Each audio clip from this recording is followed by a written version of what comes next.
হে everyone, আসসালামু আলাইকুম। আশা করি সবাই অনেক ভালো আছেন। আর এই টাইমে অয়ন্তীকে আমি স্কুলে পাঠাই না নর্মালি, এখন ওর পরীক্ষা, সেজন্য এই সময় ওর পরীক্ষার টাইমটা পড়েছে। ওর স্কুলের টাইম কিন্তু অনেক সকালে 6:30টায় যায়। আর যখন ওকে আমি স্কুলে পাঠাই সবসময় আমি এই বারান্দাটা থেকেই দেখি ওর গাড়িটা যখন আসে, তখন এই বারান্দা থেকেই দেখতে পাওয়া যায় গাড়িটা আসছে। আর অয়ন্তী ওর বাবার সাথে যখন যায় সেটা আমি এই বারান্দা থেকে দেখতে পাই। এখন অয়ন্তীর ফাইনাল এক্সাম চলছে, জুনিয়র 1-এর ফাইনাল। ইনশাআল্লাহ গ্রেড 1-এ উঠে যাচ্ছে, অনেক বড় হয়ে যাচ্ছে মাশাআল্লাহ।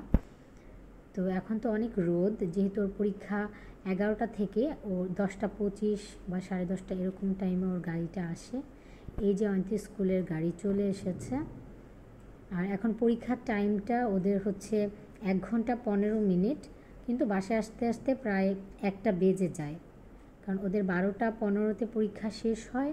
তারপর সব বাচ্চাদেরকে গাড়িতে নিয়ে নামাতে অয়ন্তীকে যখন আমাদের বাসায় পৌঁছায় তখন অলমোস্ট 1টা বেজে যায়, অনেক সময় 1টার বেশিও হয়ে যায়।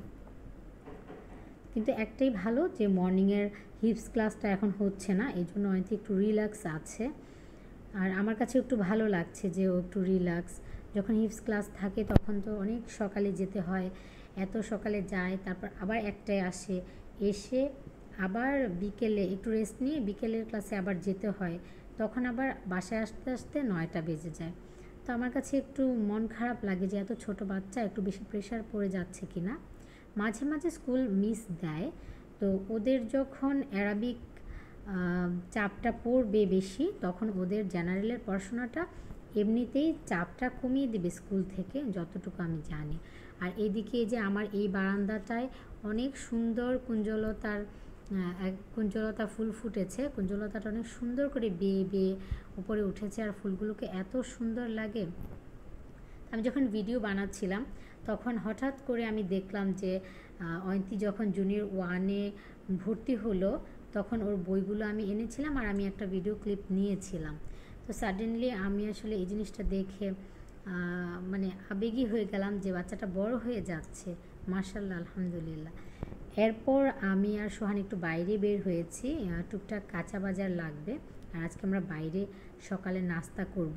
তো বাইরে যখন বের হয়েছি দেখলাম যে গেটের পাশেই এরকম ফুল ফুটে আছে। তা আমার এই ধরনের ফুল গাছ দেখলে গ্রামের কথা খুব মনে পড়ে। অনেক দিন হয়েছে গ্রামে যাই না, লাস্ট গিয়েছিলাম ফেব্রুয়ারিতে গ্রামে, কিন্তু যেহেতু আব্বা আম্মা ওখানে নাই, তো ওই রকম করে গ্রামের মজাটা এখন আর আসলে পাওয়া যায় না। আর আমার বাচ্চার তো জন্ম এবং বেড়ে ওঠা সবই শহরে, তবে ও গ্রাম খুব পছন্দ করে, ও গ্রামে যেতে চায়। তো আমরা প্রায়ই ওর ছুটিতে গ্রামের বাড়িতে বেড়াতে যাই। আর যখন বেড়াতে যাই আসলে অনেক ভালো লাগে, ছোটোবেলার অনেক স্মৃতি মনে পড়ে, খুবই ভালো লাগে গ্রামে বেড়াতে। আর এটা হলো পরের দিন সকাল, তো শুক্রবার দিনটাই হচ্ছে একটা রিল্যাক্সের দিন, কারণ অয়ন্তী স্কুল থাকে না, এই জন্য আমার খুবই রিল্যাক্স লাগে, কারণ অয়ন্তী একটু ঘুমাতে পারে দেরি করে ঘুম থেকে উঠে। তো এই যে উঠেই টিভি দেখছে, তারপর আমি বলেছি যে তুমি কি চা খাবে, চা দিয়ে মুড়ি দিয়ে খাও। ও হচ্ছে চা দিয়ে মুড়ি দিয়ে কীভাবে খাবে এটা ও বুঝতেই পারছে না। তখন আমি ওকে চা আর মুড়ি দিলাম আর বললাম যে তুমি চায়ের মধ্যে মুড়ি দাও, দিয়ে তারপর স্পুন দিয়ে মুড়ি খাও। তো ও হচ্ছে এখন চা দিয়ে মুড়ি খাবে। আর অয়ন্তীকে আমি প্রতিদিন সকালে রং চাটা দেওয়ার চেষ্টা করি। আমি ইনশাআল্লাহ একদিন কিভাবে বানাই সেই চায়ের রেসিপিটা শেয়ার করব। নর্মাল মশলা চা, আমি শুধু এটাতে কাঁচা হলুদটা অ্যাড করি। যেসব বাচ্চাদের একটু ঠান্ডা কাশি লেগে থাকে তাদের জন্য কাঁচা হলুদটা খুব উপকারী, আমার যতটুকু জানা আছে। আজকাল বাচ্চাদেরকে ডিভাইস থেকে দূরে রাখা অনেক কঠিন হয়ে গিয়েছে, তো অয়ন্তী গেমস বা ইউটিউব দেখা এগুলো একটু কমই দেখে। তো এখানে ওর বাবা টাইপিংয়ের একটা গেম টাইপের কিছু একটা, ওটাতে ওকে এঙ্গেজ করে রেখেছে। আর যেহেতু ও ওদিকে এঙ্গেজ আছে, আমি এদিকে একটু আসলাম বারান্দায়। আমার গোলাপ গাছ কিনেছিলাম 2টা, তো ওই গাছগুলোর একটু আমি ভাবলাম যে আজকে যত্ন করি। তো যত্ন আর কী করবো, গাছের গোড়ার মাটিগুলো একটু আলগা করে দিচ্ছি। এই গোলাপ গাছগুলোর মধ্যে যেটা হাজারি গোলাপ, সেটাতে অনেক ফুল ফুটেছে, এখনও অনেক ফুল হচ্ছে। আর যেটা আমি কিনেছিলাম চায়না গোলাপ বা এরকম কিছু একটা, ওটাতে আসলে ওরকম একটাই ফুল আসছে, তো রিসেন্টলি আরেকটা কলি এসেছে। আর এরপর আমি ভাবলাম যে আজকে যেহেতু ফ্রাইডে আমি ফ্রি আছি, অয়ন্তীর প্লে রুমটা আমি একটু গুছিয়ে ফেলি। আসলে আমি ওর এই সব কিছু যখন গুছানোর জন্য গিয়েছি, আমার মনে হয়েছে যে আমি আজকে পাগলি হয়ে যাব।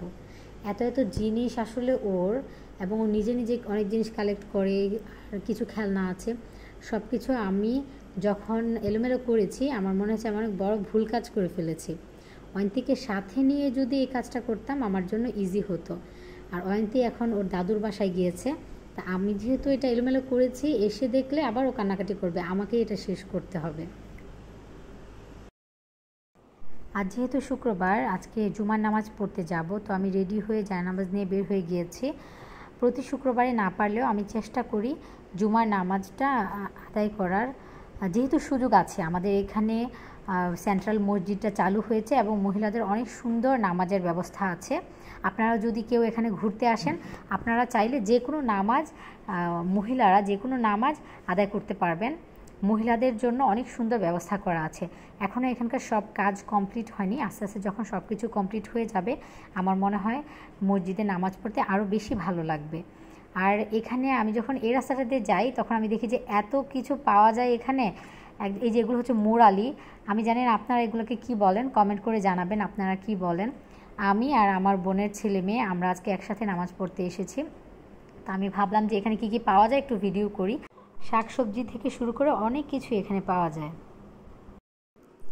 আর অয়ন্তীর ছুটির দিন যেহেতু অনেক কম, শনিবার বিকেলেও ক্লাস থাকে, আমরা গিয়েছিলাম ইউনিমার্টের নিচে একটা প্লে জোন আছে, এটা হচ্ছে ফ্রি। তো এই প্লে জোনে ওরা প্রথমে খেললো, এত এনজয় করেছে বাচ্চারা, দেখে খুব ভালো লেগেছে। আর সাথে অয়ন্তীর একটা ফ্রেন্ড গিয়েছিল, তো যেহেতু ফ্রেন্ড সাথে ছিল আরও বেশি এনজয় করেছে। একা একা গিয়ে প্লে জোনেও কিন্তু মজা পায় না, যদিও প্লে জোনে অন্য বাচ্চারা থাকে ওদের সাথে ফ্রেন্ডশিপ করা যায়, ওটাও কিন্তু একটা ডেভেলপমেন্ট বাচ্চাদের।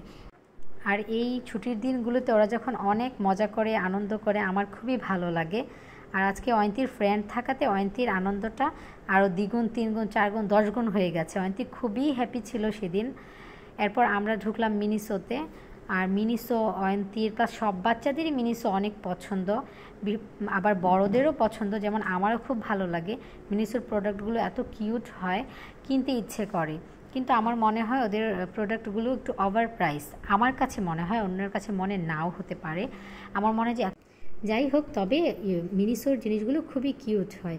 অয়ন্তীর সবচেয়ে পছন্দের আইটেম হলো কিরিং। এই কিরিংয়ের কাছ থেকে ওকে সরানোই যায় না।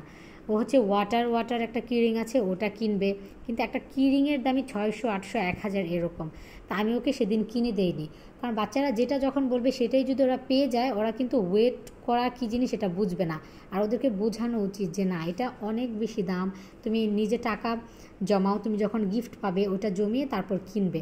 আমার মনে হয় বাচ্চাদের এই ধরনের অপেক্ষা করানোটা শেখানো উচিত।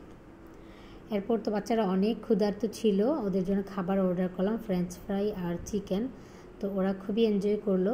ফ্রেন্ডদের সাথে মজা করার যেই বিষয়টা, আজকে ওদের সেই এক্সপিরিয়েন্সটা হলো। সব ফ্রেন্ডরা মিলে একসাথে মজার খাবার খেয়েছে, ঘুরেছে ফিরেছে, আনন্দ করেছে, অনেক ভালো একটা দিন কেটেছে। তা আলহামদুলিল্লাহ, অনেক ভালো একটা দিন কাটিয়ে আমরা কিন্তু দিনের শেষে চলে এসেছি। আর আকাশে কিন্তু চাঁদ, আমি আর অয়ন্তী মিলে বারান্দায় বসে বসে সেই চাঁদ এনজয় করছি, আর সাথে অনেক বাতাস। আলহামদুলিল্লাহ বলবো এই জন্য যে আল্লাহ তাআলা এত সুন্দর একটা পরিবেশ এনজয় করার জন্য দিয়েছে, এবং আমার ভাগ্যে এত সুন্দর একটা সময় আছে। তো আমরা যদি প্রতিটা দিন এভাবে আল্লাহ শুকরিয়া আদায় করি, আমার মনে হয় আমাদের নিজেদেরও খুব শান্তি লাগবে। আর প্রতিটা মানুষের উচিত প্রতিটা বিষয়ের জন্য আল্লাহর কাছে অনেক শুকরিয়া আদায় করা। আমরা যারা মুসলিম তাদের কিন্তু বেশি বেশি আল্লাহ তাআলার কাছে শুকরিয়া আদায় করতে হবে, আর তাহলে আল্লাহ খুশি থাকবে। আজকের মতো এই পর্যন্তই। সবাই ভালো থাকবেন, সুস্থ থাকবেন। আল্লাহ হাফেজ।